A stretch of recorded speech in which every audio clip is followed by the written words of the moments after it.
The stuffed shells were still warm when I carried them through my mother-in-law's front door. I'd spent the better part of Thursday making them from scratch. Not from a jar. Not from a box. I'd made the ricotta filling myself, mixed in fresh basil from the little pot I keep on my kitchen windowsill, grated the Parmesan by hand because my husband always says it makes a difference. I'd baked them in our oven at home and transferred them carefully into the ceramic dish my mother had given me when we got married. The blue one with the little white flowers around the rim. I wrapped it in a thick towel to keep it warm for the drive. It was the first Thanksgiving I was hosting, well, co-hosting, at my in-laws' place in Oakville. My husband and I had only been married 14 months. I was still in that stage where I was trying very hard, where I brought flowers when I came to visit and always offered to help clean up and laughed at jokes I didn't think were funny. I was trying to belong somewhere. I wasn't sure I was welcome. My sister-in-law was in the kitchen when I walked in. She was arranging a store-bought cheese board on the island, still in its plastic packaging from Costco. She looked at my dish and then looked at me, and something passed across her face that I couldn't quite name. "Oh," she said, "you made something. Not that looks delicious. Not thank you for doing that. Just, you made something. The way you'd say it about a child's drawing that you weren't sure where to hang." "Stuffed shells," I said, "my grandmother's recipe." "Well, sort of. I adapted it a little." She smiled in a way that didn't reach her eyes. "Mom ordered food from Vincenzo's. We always get catering from Vincenzo's for Thanksgiving." She said the name like I was supposed to know it, like it was a family institution I'd failed to research before joining this family. "I didn't know that," I said. "Nobody told me. It's just what we do." She turned back to her cheese board. I stood there holding my ceramic dish in both hands, warm through the towel, and I didn't know what to do with myself. I set it down on the counter next to the Vincenzo's containers, which were starting to arrive via my father-in-law from the garage. Tray after foil tray of things that smelled like a restaurant. Nice, sure, but not homemade, not someone's grandmother's recipe. My mother-in-law came in from the living room. She was dressed up, which she always was, even for family dinners. She glanced at the counter and saw my dish immediately. "What is this?" she asked. "I made stuffed shells," I said again. "I thought I'd contribute something." She lifted the corner of the foil I'd placed over the top and looked inside. She pressed her lips together in a thin line. "Honey," she said, and the way she said it was not a term of endearment. "We have food. We have plenty of food.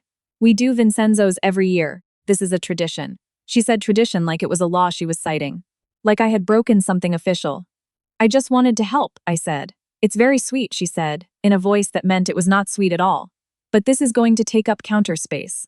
And frankly, stuffed pasta at Thanksgiving is a little." She tilted her head and chose her next word carefully. "Unconventional." My husband's cousin, who was passing through the kitchen with a beer, snorted. He didn't say anything. He just snorted and kept walking. I felt my face go hot. I nodded. I said okay. I covered my dish back up with the foil and I moved it to the far end of the counter, near the microwave, where it wouldn't be in anyone's way. My husband found me there a few minutes later.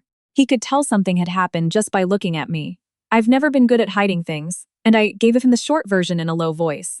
He frowned and said he was sorry, that his mom was just particular about the holiday, that it wasn't personal. I'd heard that before. It's not personal. In 14 months, I had heard that a lot.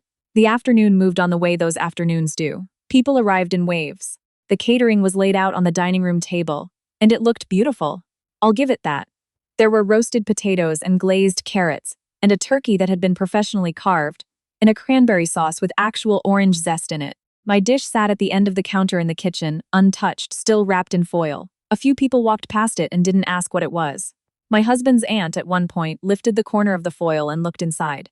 "These look good," she said to me quietly. "Did you make these yourself?" "I did," I said.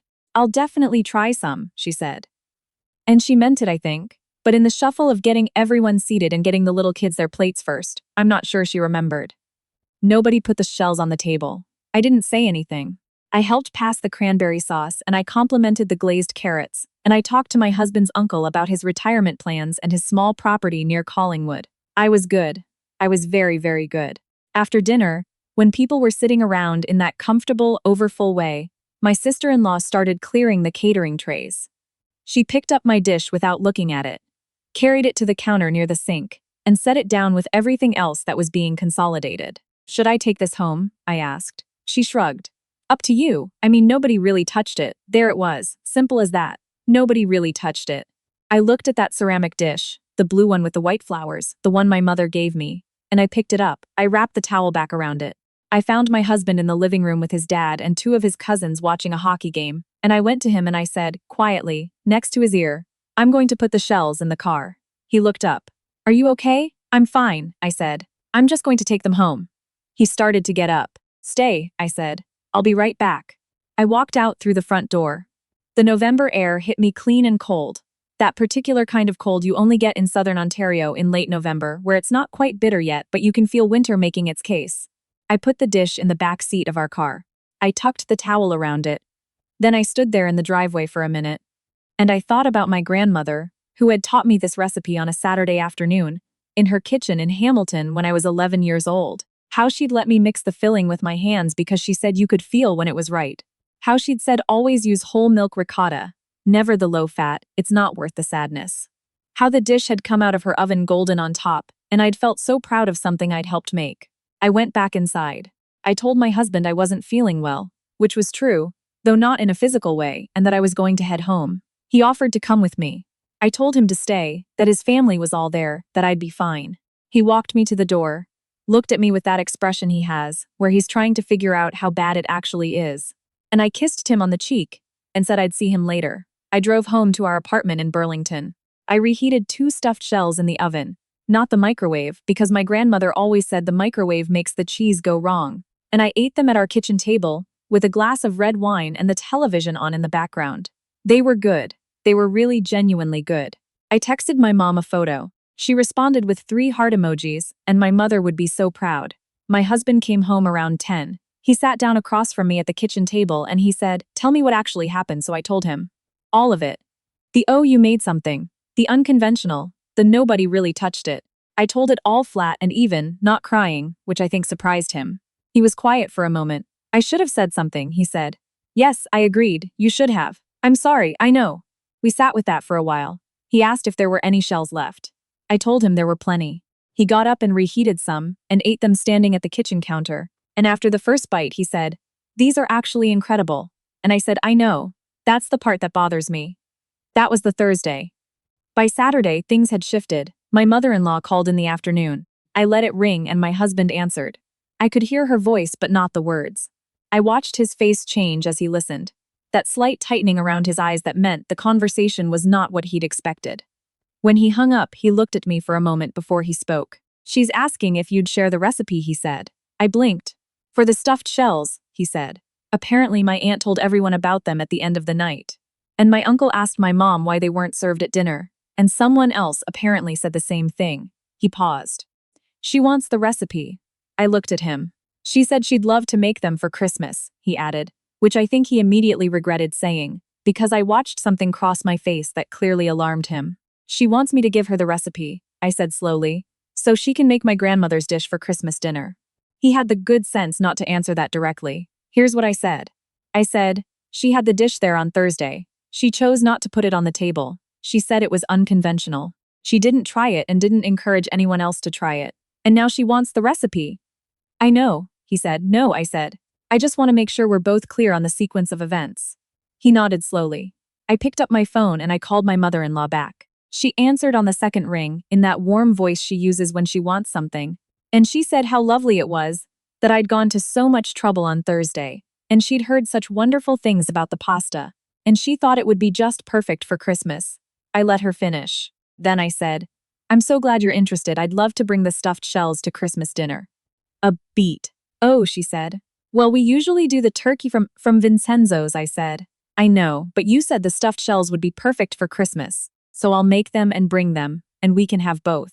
Another beat. "I suppose that could work," she said, in a voice that suggested it couldn't really work at all. "Wonderful," I said. "I'll make a big batch, enough for everyone." I hung up. My husband was watching me from the doorway. "You're going to Christmas," he said. "We're going to Christmas," I corrected. "And I'm bringing the shells." Christmas at my in-laws' house is a bigger production than Thanksgiving. More people, more courses, more of everything.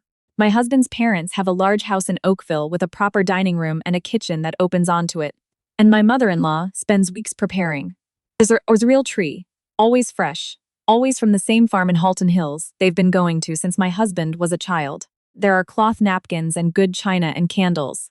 It's the kind of house where Christmas looks exactly the way Christmas is supposed to look.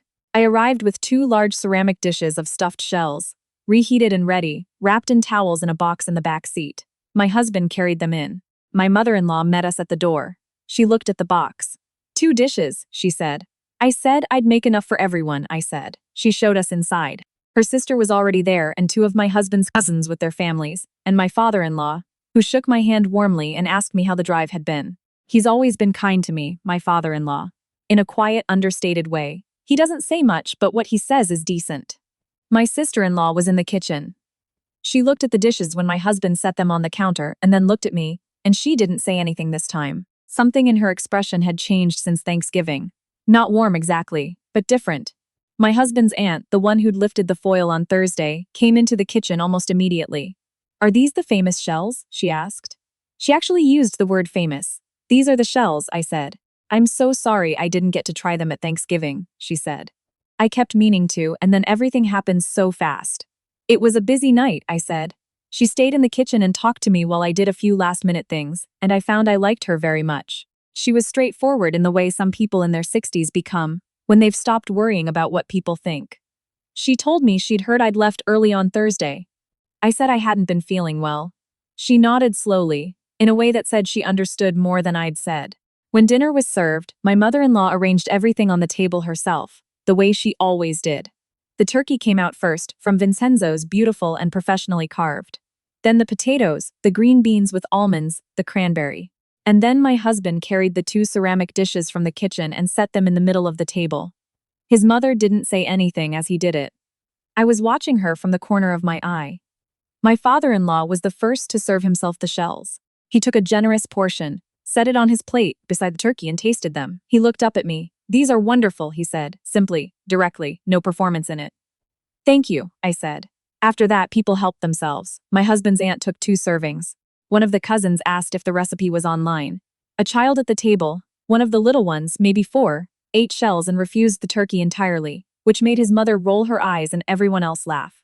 My mother-in-law took a small serving near the end. I noticed. She ate it and didn't say anything about it directly. But later, when I was in the kitchen helping with dishes, she came in and stood next to me at the sink. The filling is very good, she said. It was the closest she was going to get. I understood that. Thank you, I said. It's my grandmother's recipe. She nodded. There was a pause that had some weight to it. She must have been a good cook, she said. She was, I said. The best I've ever known. We stood there a moment and then she handed me a dish towel, and we dried things side by side without saying shit else. And that was, I think, the beginning of something. Not a friendship. Not yet. Maybe not ever exactly that. But the beginning of some kind of understanding. My husband found me later that evening, after most people had left and his parents were tidying up. He found me in the front hallway putting on my coat, and he helped me with the sleeve the way he does, and he said quietly, "You okay?" "Yeah," I said. "I actually am." We went home with the 2 empty ceramic dishes in the box in the back seat. Both of them scraped clean. I thought about texting my mom, but it was late and I thought I'd call her in the morning instead and tell her the whole story properly. I put the dishes in the drying rack. I made us both tea. I sat down at the kitchen table, and I thought about my grandmother in her kitchen in Hamilton with flour on her apron, telling me you could feel when the filling was right if you used your hands. "You already know it's right," she'd said. "You just have to trust yourself." I think I was starting to.